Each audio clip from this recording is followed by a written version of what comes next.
Olá, bom dia a todos vocês que nos acompanham no Rio Grande do Norte e Alagoas. Estamos começando mais um Band de Entrevista, hoje 31 de outubro. Bom dia, Rodrigo. Bom dia, Jackson. É um prazer ter você novamente nessa bancada. Mas aqui, apresentador honorário já praticamente. Gosta muito. E dizer que hoje a gente vai bater um papo aqui com o professor Frederico, né? Muitos assuntos bons. Sim, Frederico, uma fera de língua portuguesa, amigo nosso, jornalista também, né? Falar de redação, falar de Enem. Então fica ligadinho Já aí. é a época de todo mundo aí arrepiando os cabelos, pais e alunos. E a entrevista hoje é muito boa. Bacana. Primeira notícia de hoje. Olha, em 3 anos o consumo de ovo pelo brasileiro aumentou mais de 60%. O ovo vem substituindo a carne no prato de muitas famílias por ser uma proteína mais barata. Na casa do Sullivan, a frigideira não tem descanso. Nos últimos anos, o ovo de coadjuvante se tornou o protagonista dos pratos. Eu como atualmente 2 a 3 ovos diariamente, pela manhã, né? Por conta pela praticidade que tem de proteína. E essa mudança de hábito vem se tornando cada vez mais frequente. O consumo do produto deve bater recorde esse ano no país, com uma estimativa de 230 unidades para cada brasileiro. É quase o dobro de uma década atrás. A Associação Brasileira de Proteína Animal estima que a produção atinja 49 bilhões de unidades. Enquanto isso, o consumo de carne bovina caiu 21%. A explicação está no bolso, já que com a crise o brasileiro procurou uma fonte mais barata de proteína e também na mudança do conceito de um produto que por anos foi considerado o vilão das dietas. O ovo não é vilão, definitivamente. Hoje em dia ele é uma alternativa assim, prática, barata e super nutritiva da gente ingerir na nossa rotina alimentar, seja no desjejum, no almoço, no jantar. Essa mudança no hábito alimentar do brasileiro já fez surgir restaurantes como esse daqui, em que o ovo é um item obrigatório em todos os pratos do cardápio. O carro-chefe é esse ovo com gema mole servido no pote sobre uma camada de batata baroa quente com azeite trufado e flor de sal. No cardápio estão também o guacamole com gema e uma série de sanduíches. Eu adoro o ovo, é um produto que é uma proteína tida como perfeita e nos dias de hoje super barata e cada vez sendo mais valorizada. Olha, e o Pleno do Tribunal de Justiça do Rio Grande do Norte julgou uma medida cautelar movida pelo prefeito de Monte Alegre contra o Estado, por causa aí de uma alteração das divisas entre vários municípios potiguares. Pois é, o tema é polêmico. A Prefeitura de Monte Alegre considera que a lei alterou significativamente o território original do município, sem que tenha ocorrido qualquer direito de pronunciamento. Por unanimidade, os desembargadores decidiram suspender os efeitos da lei estadual até o julgamento final. É uma complicação, porque tem vários distritos nessas cidades do interior e que tem distrito que metade do distrito pertence ao município, a outra metade pertence a outra e fica a briga de quem é que tem que fornecer, quem é que tem que dar os serviços e quem perde com isso é a população. Entre Parnamirim e Macaíba, por exemplo, tem esse problema histórico. Entre Natal e Macaíba. Sim. E de alguns bairros sem estrutura nenhuma e fica um jogo de empurra entre os prefeitos e só sobra para a população. Olha, o laboratório que analisa imagens de satélite da Universidade Federal de Alagoas diz ter identificado uma mancha de óleo com 55 quilômetros de extensão e 6 quilômetros de largura na região sul da Bahia.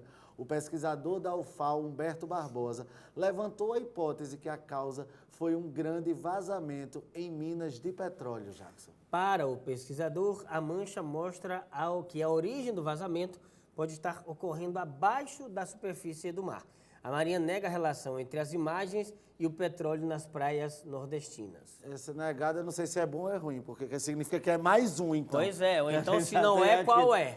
Né? Porque agora parece que essa informação aí dessa mancha, dessa grandíssima mancha de óleo no litoral da Bahia, tem levado pesquisadores a crer que pode vir a ser mesmo a origem desse petróleo que emporcalha o litoral brasileiro. Pesquisadores da Universidade Federal da Bahia desenvolvem tecnologias para absorver o petróleo encontrado nas praias e manguezais depois da destinação a este material.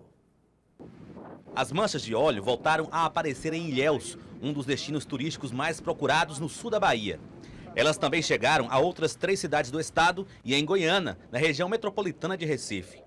Segundo o IBAMA, o petróleo já foi encontrado em 268 locais do Nordeste. A Universidade Federal da Bahia desenvolveu tecnologias para ajudar na limpeza. Com o uso dessas técnicas, o óleo coletado pode ser reintroduzido na indústria e transformado em biodiesel. Esse aqui é o principal produto da pesquisa, uma fibra de coco ou sisal que tem a capacidade de absorver o óleo. Veja essa que já foi utilizada. Funciona como um imã para o petróleo cru. Diferente de espátulas ou outras ferramentas, é um material natural que não traz danos ao meio ambiente. A fibra pode ser usada como barreira no mar. Ela também foi testada na areia, nas rochas e nos manguezais. A quantidade de óleo absorvido pode ser 20 vezes maior que o tamanho da fibra. Os pesquisadores também fizeram testes em laboratório com algas e plantas de mangues das regiões atingidas pelo petróleo. Com o uso de tecnologias, conseguiram aumentar a capacidade de absorção dessas plantas. Quando o óleo não está visível, nós utilizamos as microalgas, que é uma tecnologia onde essas algas absorvem esse petróleo que está dissolvido e depois nós reutilizamos essa biomassa para gerar o biodiesel. É uma tecnologia que utiliza plantas que são preparadas em laboratório para absorver a maior porcentagem de petróleo possível nesses manguezais. Segundo a UFBA, as tecnologias podem ser usadas em larga escala. Mas a chefe da pesquisa disse que falta investimento para isso. Para se colocar em um acidente dessa grandiosidade, sim, precisamos de uma escala industrial e, portanto, um investimento financeiro muito maior. Seria muito pouco em relação ao dano que nós estamos tendo.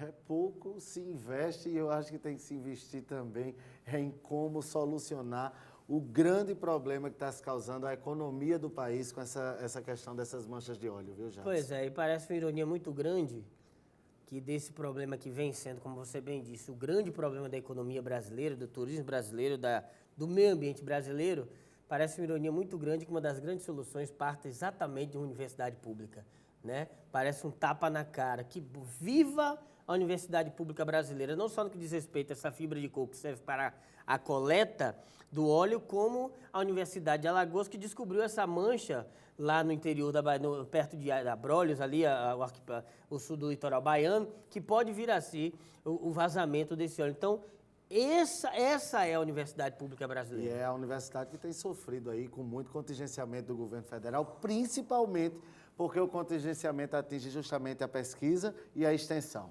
Essa é a Universidade Brasileira. Parabéns a quem faz as universidades brasileiras. O suicídio de policiais no Brasil foi tema da audiência que a Comissão de Segurança Pública e Combate ao Crime Organizado promoveu. Afirma-se que entre a categoria há um alto índice de transtornos mentais e servem de gatilho também para o suicídio. Pois é, de acordo com a 13ª edição do Anuário Brasileiro de Segurança Pública, no ano passado, 104 policiais cometeram suicídio, número maior que o de policiais mortos durante confrontos com o crime. Aí, nesse ponto, eu vou me abster de comentar, porque eu tenho um especialista na mesa, que é o nosso âncora do jornalismo policial, o Jackson Damasceno. Pois é, cara, é preocupante demais, né? Você tem aí uma turma de policiais envelhecida, porque os concursos não acontecem há muito tempo, trabalhando sob pressão. Quanto mais morrem policiais em confronto ou em bicos, mais essa turma trabalha sob pressão. O efetivo não é adequado, por isso sobrecarrega quem está no serviço trabalhando muito mais. Você tem aí policiais com 35, 40 anos, você com 35 anos como policial, não é 35 anos o cara que trabalha no escritório. Você está ali cansado, trabalhando tudo 24 horas, combatendo crime contra uma molecada de 17, 18, 20 anos, tendo que trabalhar nos dias de folga para ganhar um pouquinho mais com a diária operacional. Não, a diária operacional, trabalhando na folga, morando muitas vezes em bairros periféricos, ao lado dos criminosos, sendo fragilizado porque a família está ali. Ou seja, meu amigo, um cardápio pronto para a loucura. Né? Se você não... E aí, para acabar de completar o enredo da tragédia, as polícias não têm uma estrutura adequada de cuidados da psiquiatria desse povo. Não existe um preparo para receber esses policiais que estão aí nesses estágios de estresse, de pressão grande, e aí termina realmente causando essas mortes todas. Eu não vou dar data para não ser leviano, mas a Polícia Militar está sem serviço de psiquiatria para os policiais há muitos anos. Há muitos anos. Quer dizer, suicídio, depressão, 90% dos casos de suicídios, 95% são causados por transtornos mentais, como a esquizofrenia, transtorno bipolar, uso de entorpecentes, depressão, tudo a ver com os policiais, infelizmente. Final do primeiro bloco, a gente vai aqui para um rápido intervalo, a gente volta já já, daqui a 2 minutos. E ainda nessa edição a gente conversa aí com o professor Frederico Lima e o tema é Enem. De volta com o nosso Band Entrevista e com mais notícias para você aqui do Rio Grande do Norte, para você de Alagoas que nos acompanha aqui na tela da Band Nordeste, Jackson. Vamos a mais uma. Sinal de alerta ligado para a dengue neste verão. Está circulando o subtipo 2 da doença, que teve poucos registros na última década. Por causa disso, há menos pessoas imunizadas. A Secretaria Estadual de Saúde está em alerta para a alta nos casos de doenças transmitidas pelo mosquito Aedes aegypti. No Rio de Janeiro, os registros de dengue aumentaram mais de 100%. Segundo a Fiocruz, há sinais da volta da circulação da dengue tipo 2, que desde a epidemia de 2008 tinha poucos registros. Naquele ano, a dengue matou 240 pessoas no Rio de Janeiro. Quem teve chikungunya ou zika fica imunizado para o resto da vida. Mas com a dengue é diferente. Como existem 4 tipos do vírus, a pessoa pode ser infectada até 4 vezes. E quando retorna, a doença geralmente vem de forma mais grave. Da vez que eu tive dengue, eu fiquei internada 1 semana e não era hemorrágica. Se for hemorrágica, então a probabilidade de ficar 15 dias ou até 1 mês é maior. Essas doenças, conhecidas como arboviroses, costumam voltar de tempos em tempos. E quando isso acontece, o maior perigo é para as crianças nascidas depois de grandes epidemias, já que elas nunca tiveram contato com o vírus. O médico explica que a melhor época para buscar e eliminar criadouros com água parada é agora, quando ainda não chegou o período chuvoso e a quantidade de mosquitos é menor. A alternância desses vírus ao longo dos anos faz essas epidemias cíclicas. Pessoas, por exemplo, que nasceram de 2008 para cá, não tiveram contato com o vírus 2, que está circulando agora no Rio de Janeiro.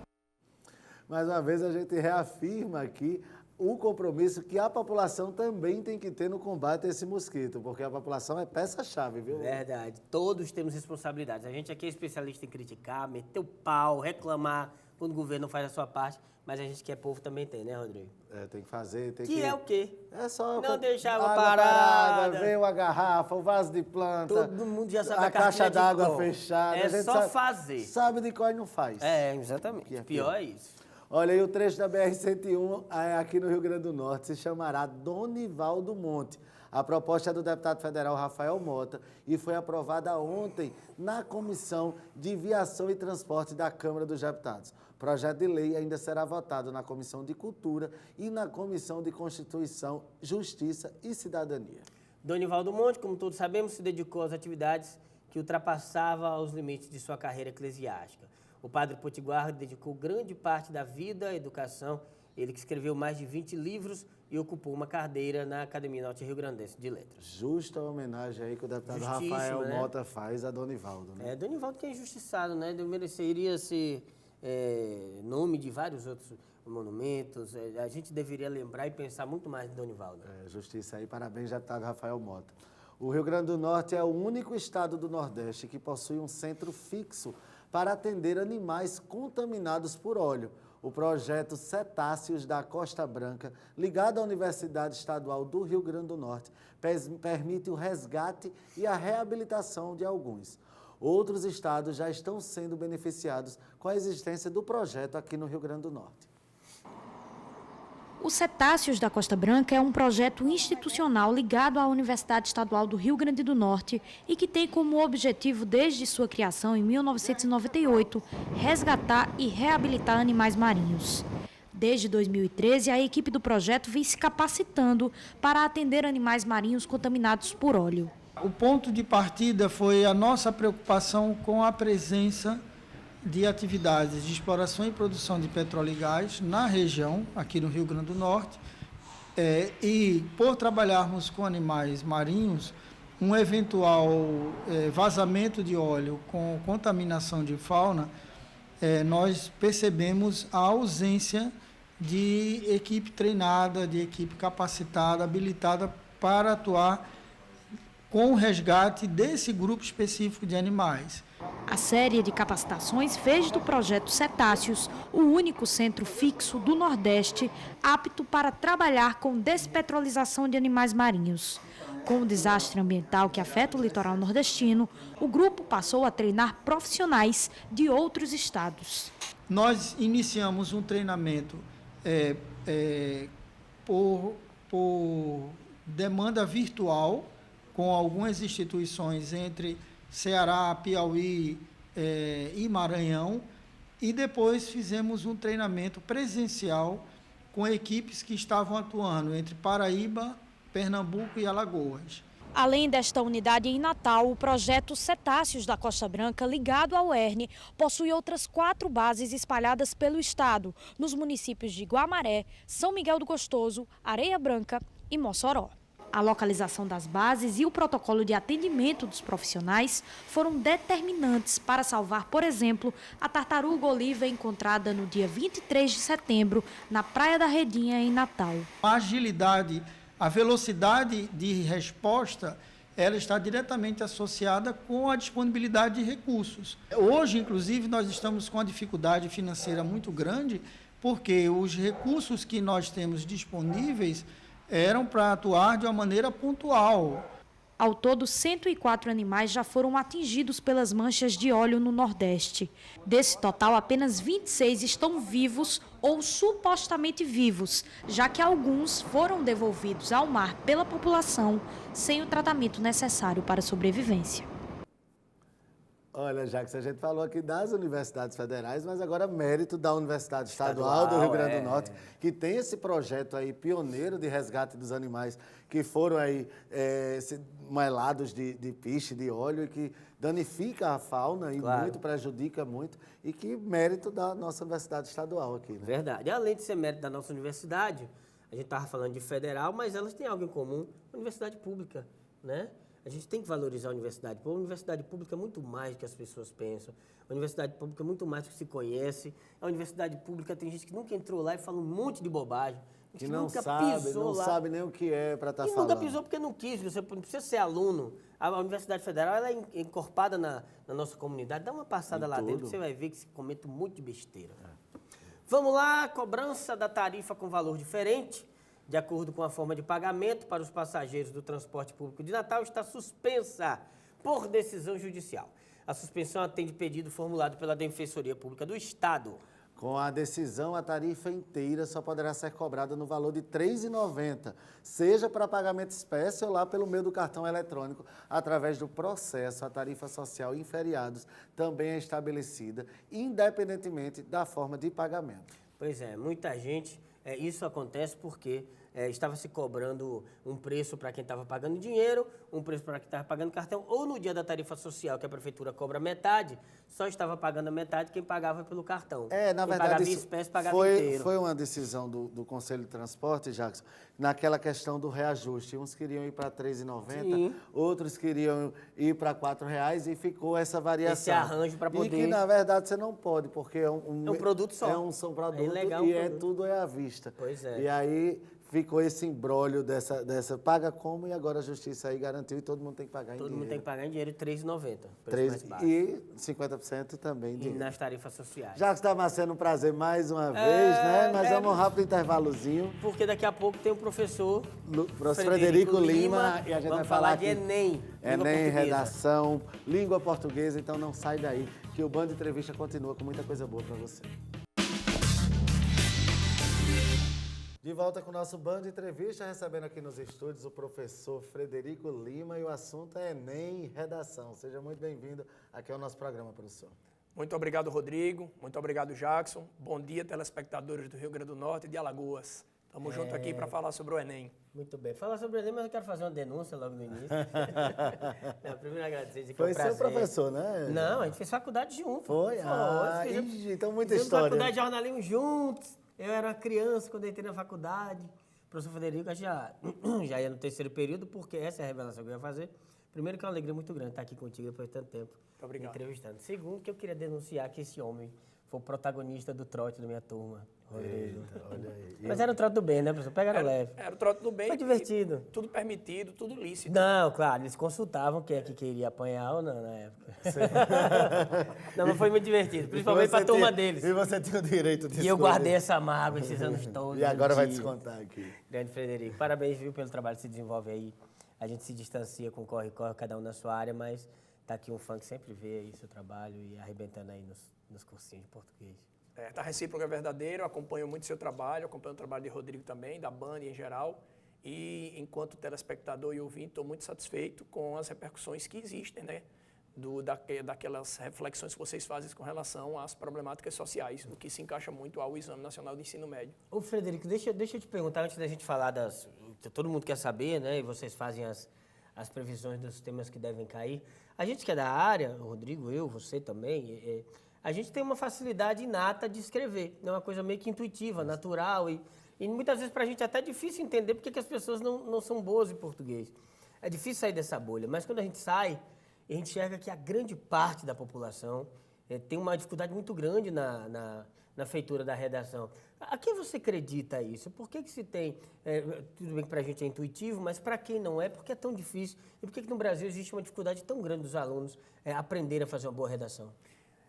Em primeiro lugar, eu destaco, certo, o afastamento da família com relação ao acompanhamento que deveria ser feito a qualquer aluno, certo? A todos os alunos do Brasil. A gente tem um problema muito sério, uma problemática social seríssima no que diz respeito à fundamentação das famílias. Eu não estou falando sobre aquele discurso que eu condeno da família tradicional, mas o seio familiar precisa ser muito bem fundamentado com critérios, com condutas, com limites, com horários, com coisas a cumprir para que você se torne um cidadão mais atuante e consciente daquelas suas responsabilidades. Escrever é, acima de tudo, um ato de leitura, é um ato de compreensão do mundo. Então, se você, no decorrer da sua infância, lá na primeira infância, nos estágios iniciais, não tiver um cuidador, uma cuidadora, pais, mães, tios, avós, quem cuida? Ama quem cuida, cuida quem ama. Se não tiver esse apoio, essa inclinação à leitura, esse gosto, esse fino trato pela notícia de qualidade, pelo ato noticioso e problematizador da sociedade, você não consegue enxergar, não consegue ter uma visão ampla de tudo que acontece no seu dia a dia e fica muito difícil reproduzir através das palavras. Você sente falta, né? Eu lembro que no meu tempo, eu sentava com mamãe ou com vovó, ela ia lá conjugar o verbo e tirar comigo e ver para olhar se estava... De perto acompanhar mesmo, né? Não, e era. Eu lembro muito, eu tinha ódio de conjugar verbo, e aí a gente sentava lá. A gente precisava escrever em todos os tempos. Todos os tempos aquele verbo, no passado, no presente, no futuro. Do inferno do perfeito que tinha ali. A gente até um macetezinho fazia, eu tô ele, nós vai ele, eu tô ele, nós vai ele. Depois saía completando. Aí misturava com o verbo to be e pronto, aí dava jogo. Aí acertava português e inglês. Isso é o que falta hoje, então, Frederico? É o que falta. Esse é o fator principal. O outro fator é uma pesquisa até norte-americana que vai surpreender todo mundo aqui. A pesquisa revela que mais de 60% dos jovens entre 17 e 24 anos dos Estados Unidos não conseguem ler mais de 14 linhas de um texto por smartphone. Quando chega na 14ª linha, fadiga, estressa, torna-se desinteressante. Essa liquidez, né, que o Bauman fala também, essa sociedade líquida, esses comportamentos líquidos também, associados a uma desorientação, a um afastamento dos responsáveis, coloco-me também como culpado, porque eu sou professor, eu sou mola mestra da educação, mas a gente tenta fazer o possível. Mas é interessante que haja um aparato estatal mais bem fundamentado para que a gente possa dar mais esse hábito de leitura, né, aos nossos alunos em geral. Essa coisa da automatização é engraçado mesmo, porque até a gente que é profissional, não só a juventude não, a gente se mal habitua, e a gente é jornalista, a gente se mal habituou a ler manchete. Isso. Você entra no UOL, só lê a manchete. Muito bem. No máximo, o primeiro parágrafo. No máximo, o primeiro parágrafo. Se no texto tiver a mensagem contrária, a gente se prende à manchete. Principalmente no falta de tempo que a gente tem. A gente, como eu, Jackson, que a gente faz TV, rádio, tem outras coisas, assessoria e lá vai, não dá tempo, você não tem mais tempo. E aí o que fazer? Aí entra a questão da escola, entram os pais, novamente os pais que eu digo, pais, mães, cuidadores e cuidadoras, entra naquela história da fiscalização, naquela história de facilitar a linguagem, de facilitação da linguagem, naquela questão de estar sempre presente na vida do aluno, do filho ou do sobrinho, envolvê-lo em um processo de aprendizado mais facilitado. Por exemplo, quando nós fizemos a 4ª, 5ª série do ginásio, tá? Que hoje, né, a gente está ali no Fundamental 1, Fundamental 2, nós aprendemos, por exemplo, o que era o pretérito perfeito composto do indicativo. Aí a pessoa diz, o que é isso, pelo amor de Deus? Eu consigo entender que houve uma expedição que trouxe Cabral e mais algumas caravelas, juntamente com o escrivão, para descobrir o Brasil. Independente de ter sido no Rio Grande do Norte, que a gente sabe que é assim, ou em Porto Seguro. Mas houve isso aí e isso é de mais fácil compreensão. O pretérito perfeito composto indicativo, pretérito é passado, perfeito é exatidão, composto 2 eixos cronológicos. Então, tem uma ação que começa no passado, eixo cronológico 1, que perdura até o presente, eixo cronológico 2. Indicativo porque expressa a verdade absoluta, a intenção de escrever o que não pode ser contestado. Só isso. Só isso. Já mudou o conceito. Aí você vai utilizar isso em um texto, quando a sua intenção for a de mencionar um fato que começou em um determinado momento do passado e que se estende até hoje, tem repercussões sociais até hoje. Eu peguei o pretérito, perfeito, composto do indicativo e traduzi para uma linguagem mais simples, que, por exemplo, para a gente ter um exemplo mais claro, isso foi muito defendido pelos modernistas, principalmente por Mário de Andrade, por Oswald de Andrade, pós-Semana de Arte Moderna, de facilitar essa língua portuguesa, essa língua portuguesa ibérica.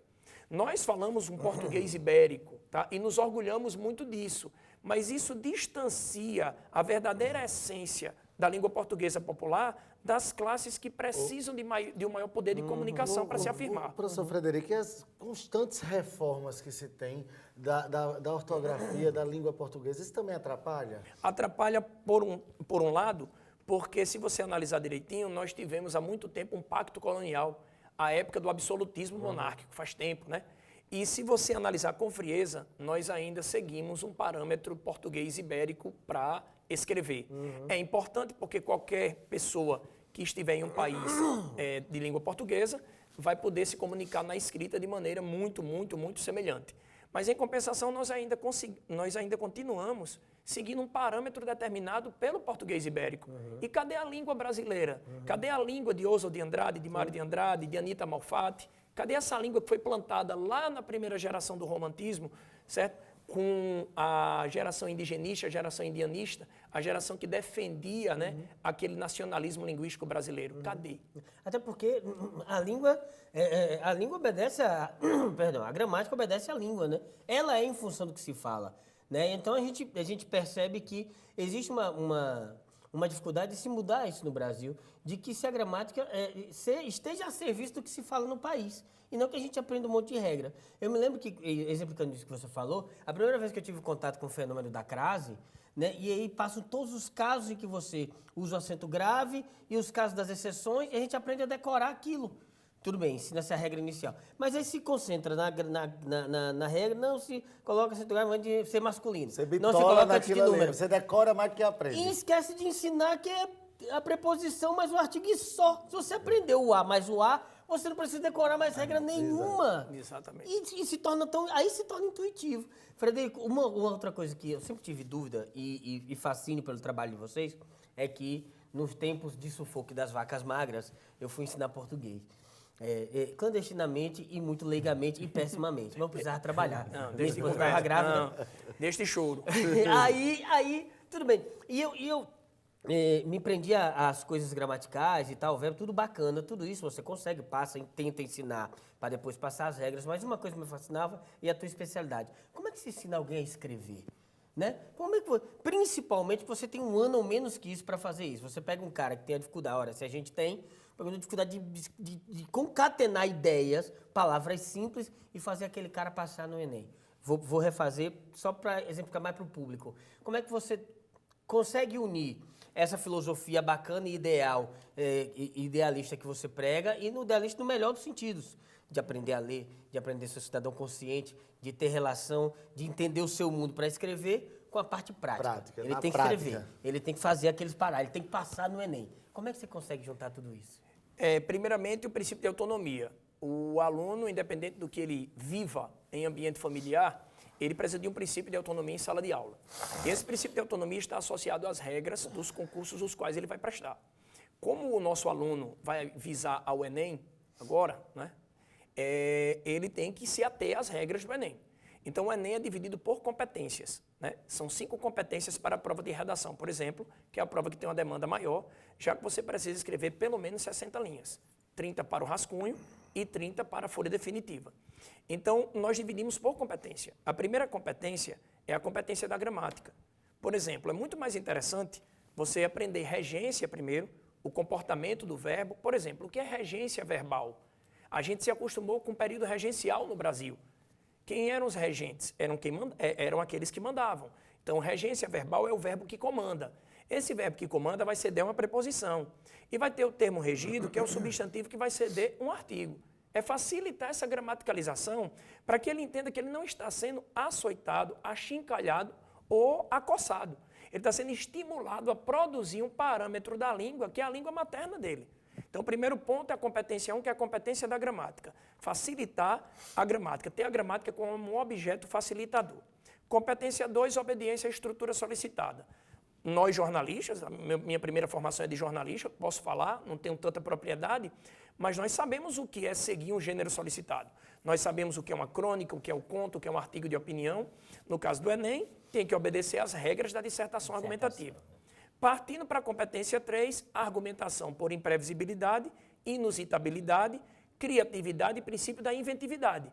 Você tem que buscar no seu dia a dia, na sua rotina, no seu cotidiano, um Drauzio Varela para falar sobre saúde, você tem que buscar uma Cleo Fante para falar sobre bullying, você tem que buscar alguém do Ministério Público Federal ou da Justiça Federal para falar sobre a Operação Lava Jato, alguém que tenha propriedade e imparcialidade para poder emitir uma opinião consistente acerca de determinada demanda social.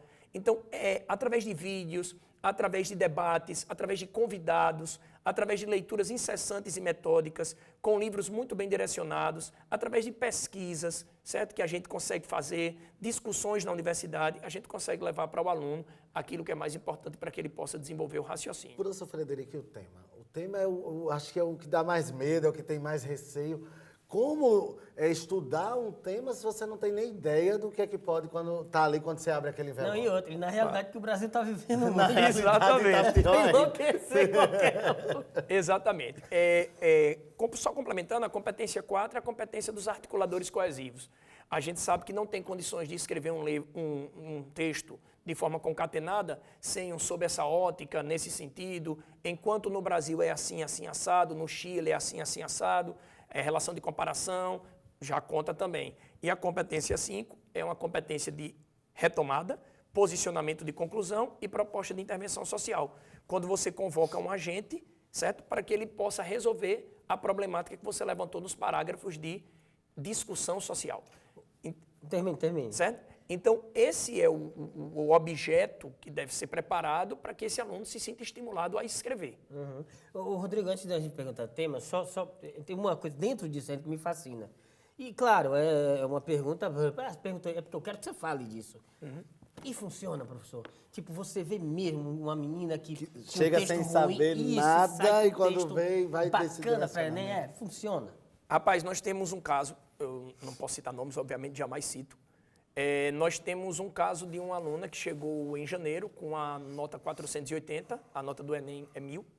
Ela chegou com a nota 480, a nota máxima é 1000, e hoje ela está com um desempenho de 920, 960. Caramba. O mérito não é meu, o mérito não é dela, o mérito é da sabedoria.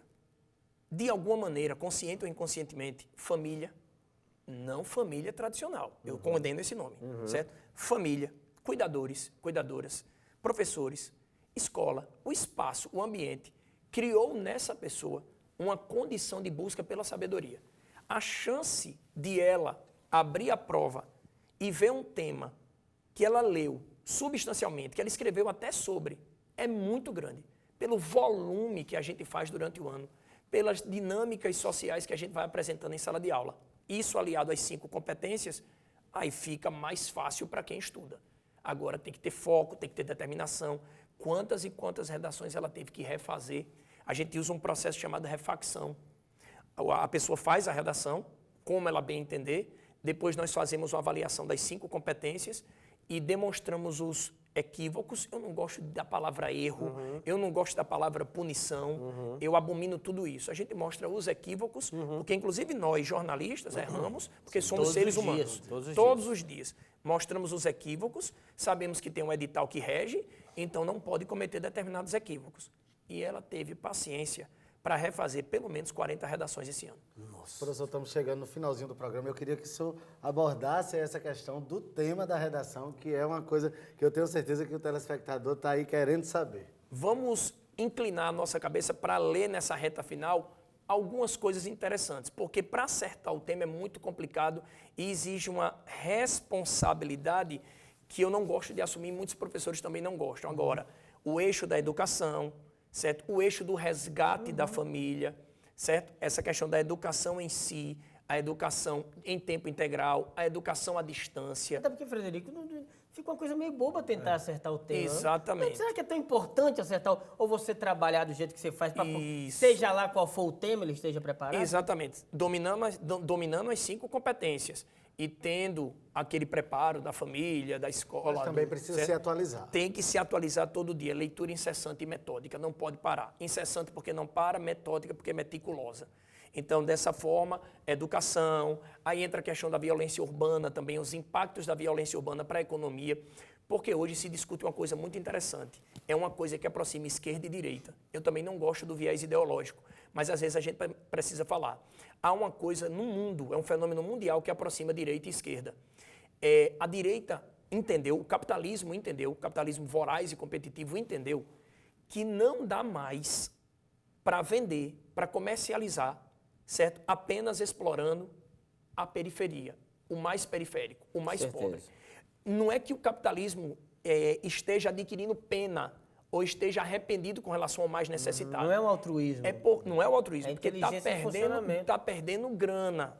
Então, seria uma tendência também, né, em algumas provas, de a gente entender por que esse capitalismo está em crise, por que a economia está em crise. Ou como os grandes produtores agropecuários já perceberam que não dá para não cuidar do meio ambiente. Exatamente. E não por uma questão altruísta, uma questão de inteligência. Questão de inteligência e essa questão da violência urbana também. O Enem, em 21 anos, não trabalhou saúde pública, então é um tema que a gente pode dar uma olhadinha, é um assunto bem interessante. Temas muito óbvios caem, Frederico? Podem cair, como podem não cair. A gente teve aí a educação, a inclusão dos surdos, excelente tema, mas é um tema bem imprevisível. E nós tivemos a questão da privacidade na internet ano passado, um tema também bem imprevisível. Mas aquele aluno que domina as 5 competências, ele se prepara para qualquer tema. O tema dava para a gente esticar aqui 2 programas, né, Jackson, que é fascinante e a gente gosta. Mas, infelizmente, nosso programa está chegando ao final. Eu vou pedir para o professor Frederico deixar suas redes sociais, para o público que está em casa, tem alguma dúvida, quer saber alguma dica, alguma coisa, poder lá lhe acompanhar, lhe acessar e ficar aí mais atualizado do nosso português e daí das particularidades da redação. Tranquilo, meu amigo. É o 99984-4575, WhatsApp, sempre disponível, principalmente até domingo pela manhã, que é o dia da prova de linguagens, certo? E redação. E o Instagram, @professor Frederico. Sigam para que vocês possam ser acolhidos e acolhidas e receber as informações necessárias para garantir a nota 1000 e as 45 questões objetivas. Olha, queria agradecer muito, professor Frederico, e a você, viu, Jackson? Obrigado Mais uma a você. vez está aqui, Obrigado. abrilhantando aqui esse programa, e eu sei que hoje foi especial. Hoje foi muito especial. Frederico, obrigado, cara. Que prazerzaço. Pela alegria de lhe encontrar e pela aula de português aqui. Muito obrigado por tudo, muito obrigado pelo acolhimento mais uma vez, pela receptividade. Estaremos juntos em outras oportunidades. Um abraço. E o Band Entrevista vai ficando por aqui. A gente volta amanhã às 7 horas da manhã aqui na tela da Band. Até lá. Até lá.